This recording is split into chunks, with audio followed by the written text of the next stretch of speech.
Hi, I'm Jazz. I'm an alcoholic and I'm codependent. I work a 12-step program and I seek health. I am a seeker and a traveler on my journey. In one of these 12-step programs that I currently am working, at the beginning of this, I could not tell the difference between what a want and a need were. And I was going to therapy, and I remember the therapist asking me that for the first time, and I couldn't tell the difference. And it took a while because, at that time in my life, my needs and my wants were all enmeshed together. And I think I even thought some of my partner's needs at the time or wants were my needs and wants. So because we were very also entangled, and that was an unhealthy relationship, there's no way I could have seen at the time. And the thing is that I do see now what my needs and I know what my needs and wants are. I don't just see them, sorry, but I know what they are because over the last few years, I've been figuring out what my needs are first. And that has taken a lot of meetings, talking on the phone, listening, like higher power, meditation, all that stuff. Like I do all the things that it takes to recover, and I really do feel like I'm recovering from codependency and especially alcohol. But the best thing about getting sober was that I got to figure out most of my codependency, and it really did help me to do that in that order. I would not want to be working on my codependency patterns if I was just freshly sober. There's a lot of deep stuff that comes up, a lot of emotional work. Anyways, back to needs and wants. So what are my needs and wants? I was so confused. And I thought, well, I want a family. I want a husband. I want a house. I want him to be there for the boys. I wanted my partner to be a lot of things that he wasn't at the time. And, I had a lot of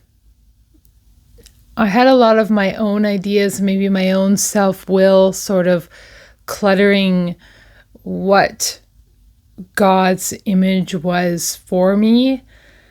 And it took, I think what really helped was I started going to these meetings, and then I noticed that I felt so good after.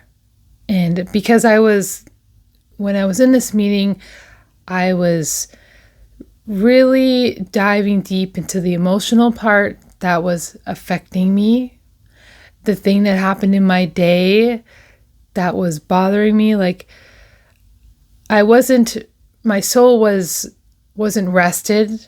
So when I went to these meetings and was able to talk some of this stuff out in a really calm, quiet, dim lit, safe place, I started getting out some of those really deep, dark issues that were going on with me.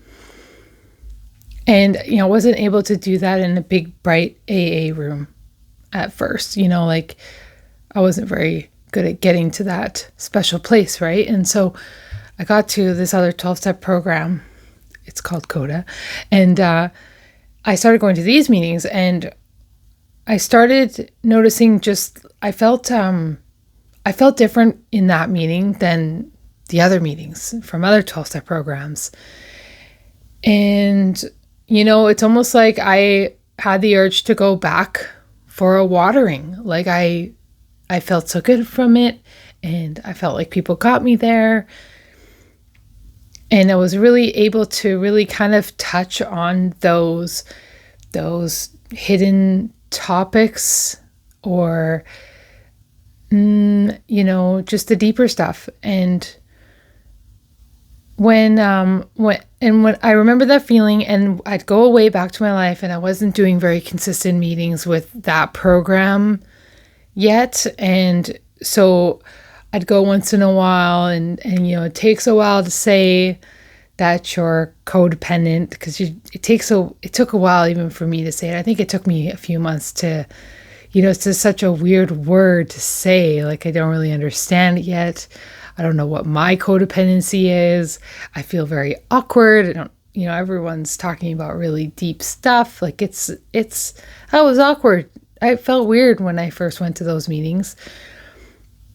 And, it's straight to the gut talk. And I started noticing the impact that those types of meetings were having on me from the other meetings. And I started to kind of transition over. And what happened is I started realizing that this is probably better to have more consistent in my life right now. Like, it started to become a priority for me. And this really helps me. Yeah, I think I started to discover that it was a need for me to be at one of these meetings. And I was just getting my soul fed so much more by going to these types of rooms.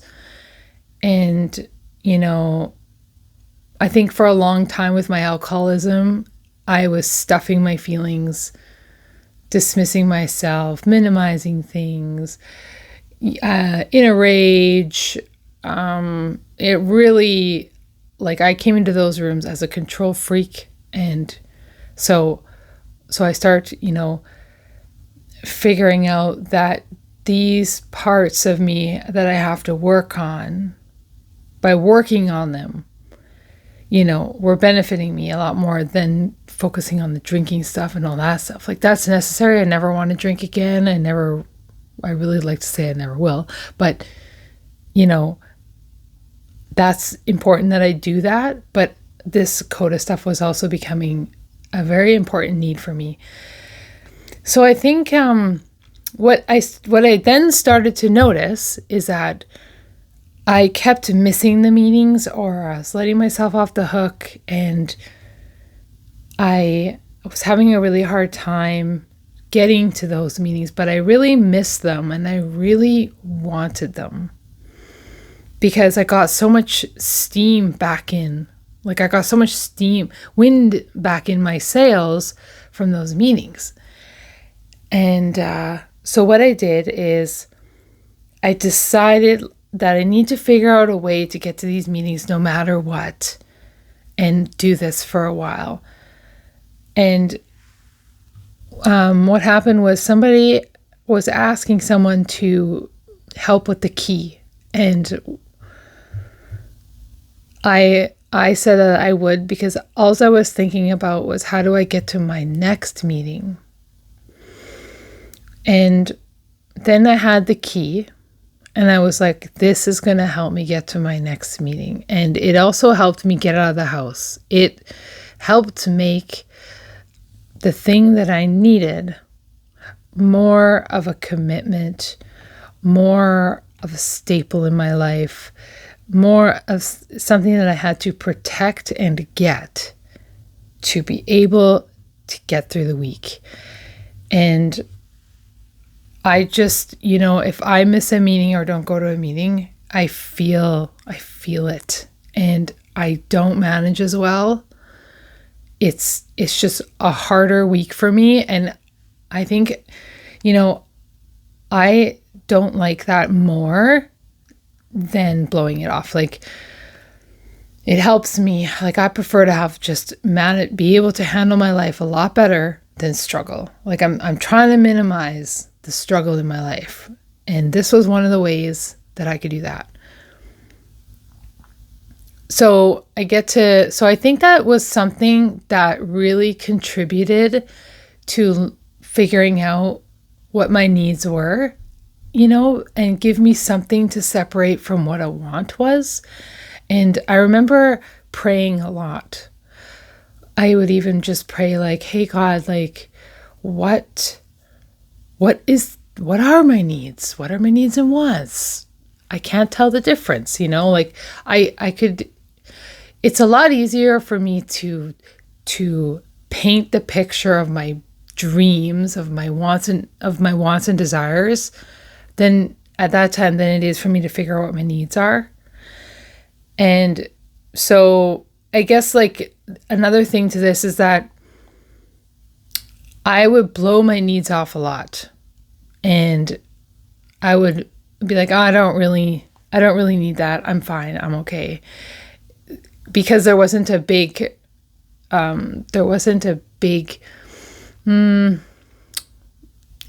consequence in my life there wasn't a big consequence in my life if I didn't meet my need, because it only affected me. So because it only affected me, I put myself back here as, well, whatever, it's just affecting me. And I think that's codependency in a way for me, because today, like, my needs and me are like right up in the forefront. So I was the person that was not getting my need met by putting my need back here all the time.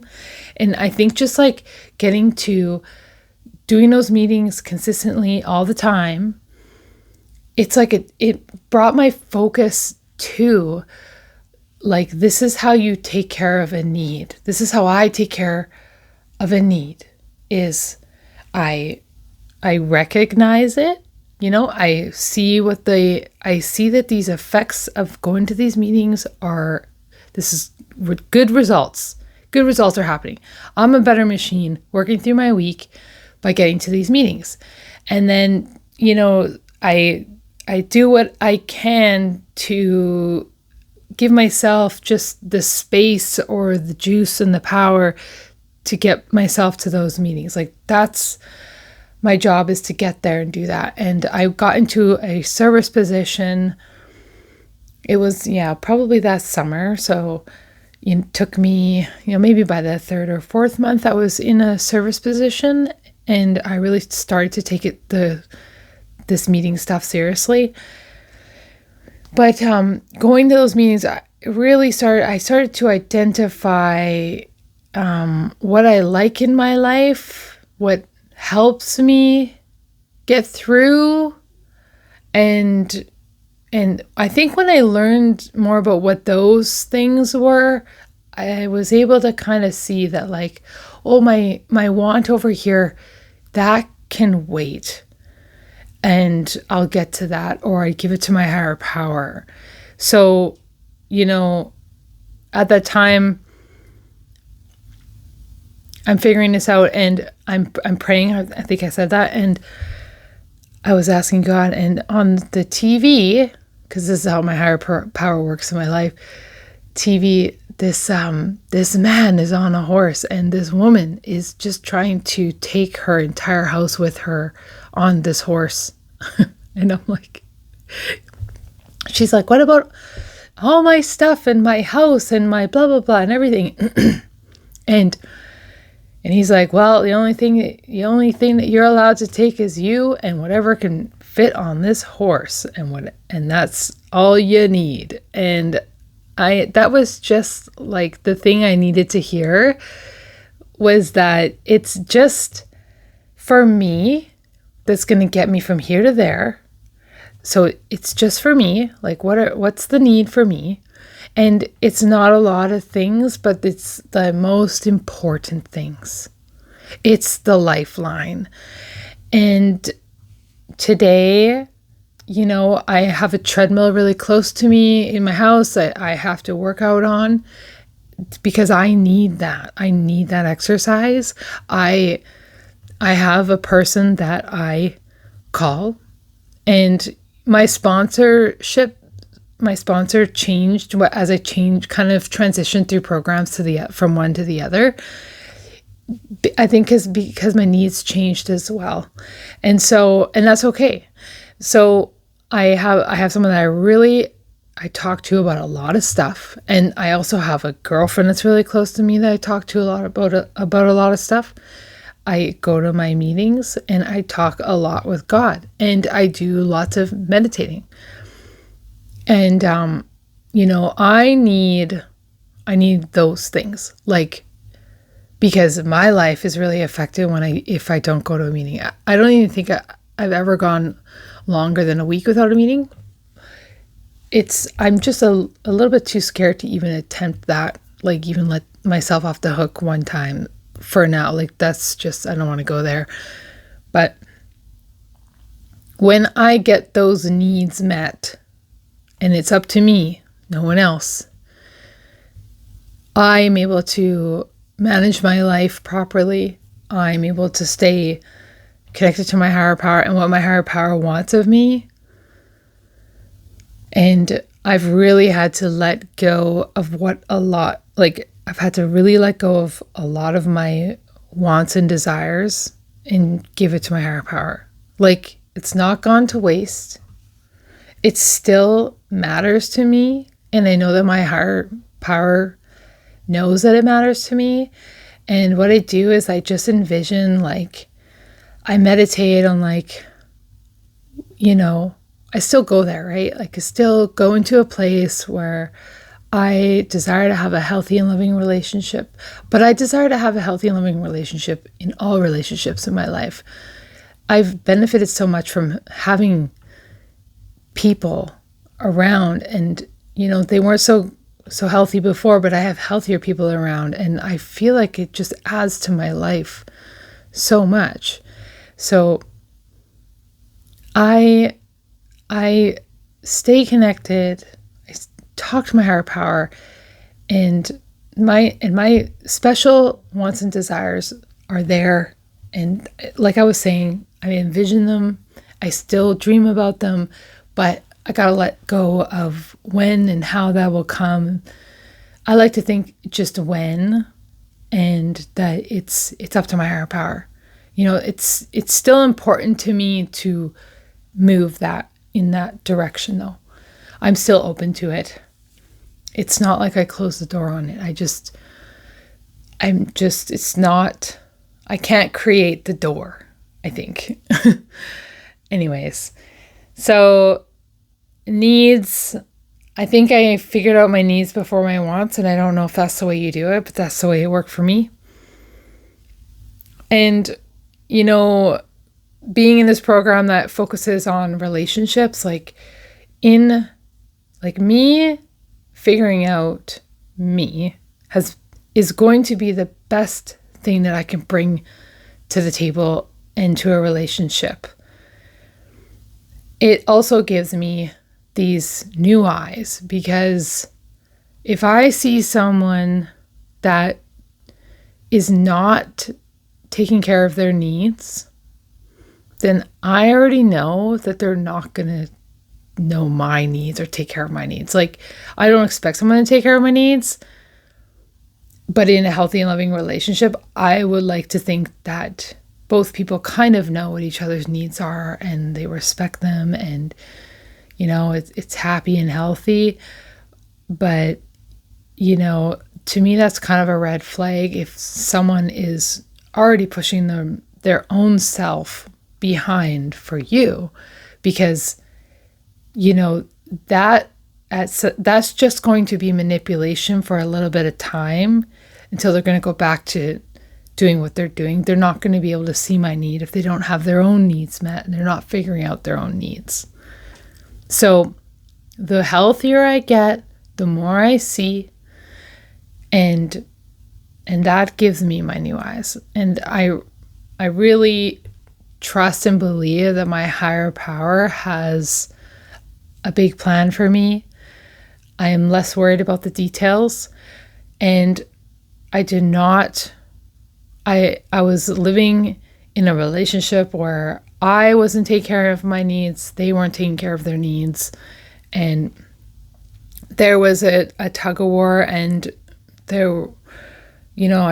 we tried to make that relationship work, and it didn't. But what I'm figuring out is that it takes two healthy, strong people, strong on their own, working on themselves, being very, very healthy, that can, then come together, but are both, you know, loving themselves, taking care of their needs, going for what they want in life, you know, not to like, I cannot be pushed off my path for me because of things coming into my life. Like, I need to stay on my path that's for me, and then things that are in line with it will just come in beside me and be on that path with me.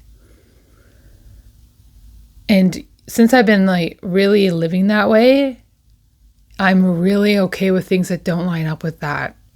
And I don't want to make things line up with that. I'm really putting my control to the side. Like, I've learned how to just get really good at controlling myself, my emotions, and like what's going on with me, and, you know, honoring that about myself. And if I don't stick up for me and I don't work this, I'm just not, nobody else will.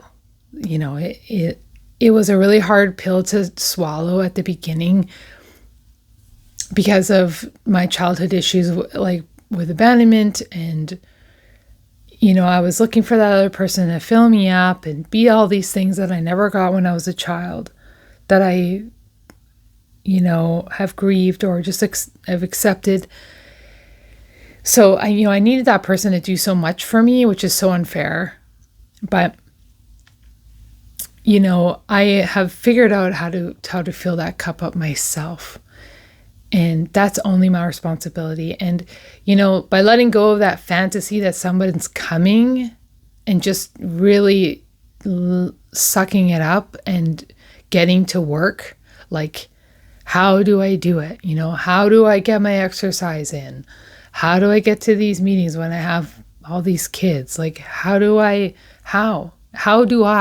That's the question that, you know, I ask myself. But once I've gotten like all those things in line, it's just, it's part of just my lifestyle now. Like it's not hard to get on the treadmill anymore. That's right there. Like, I line my shoes up, my socks up, my headphones up, and I have just a small amount of time I carve out, and I do it. And sometimes I can't, but I'm nice to myself about that, you know, but I can't, it's not anyone else's job to get me to go and do that but me. And it's not anyone else's job to make me work my recovery and do my recovery but me. So I'm the kind of person that really wants a lot out of life. I want recovery, and I just feel like there's no end here with this stuff, and I just keep going for it, and it feels endless. So, you know, needs and wants was such a hard question at the beginning, and I completely just like wrote myself off all the time, that, you know, because I was so focused on everybody else's needs and how the room was going to be and whose schedules and everything. And, you know, the first thing I do most of the time, the biggest priority in my life right now is me. And I put the mask on, and, you know, and in there, like that thing you hear, and, you know, everybody still gets their needs met. Like, I'm getting taken care of. Everybody else is getting taken care of, if not better, and in a better state, you know, and I'm enjoying my life now. And because, you know, I'm healthier, I'm happier, I'm spiritually fed.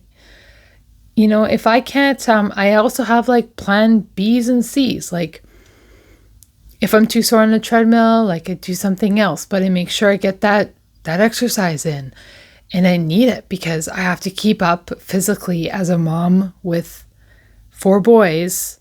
I have to be strong. And I noticed that impacted my life so much because before I was working out, I was just so physically drained. And then when I was physically drained, everything else was just getting like mentally, spiritually drained a lot quicker. But when I started exercising, I noticed I could keep up better, and then my mental and spiritual state didn't get drained as fast. So So I knew that that was a part that I needed. It's also part of my meditation. It's part of, I listen to, motivational podcasts and stuff like that. It really gets my spirits up, gets my blood pumping, and makes me strong. And, and making, if I can't get to a meeting, I'll go to church, or I'll go to a counseling session, or I will, go to a recovery person's house, or get on the phone and talk recovery. It's imperative that I do these things. And the life that I had before these 12-step programs did not touch the way I live today. Like, this is the better way for me, for sure. So I really appreciate my life today. Yeah. Lots of desires out there. And I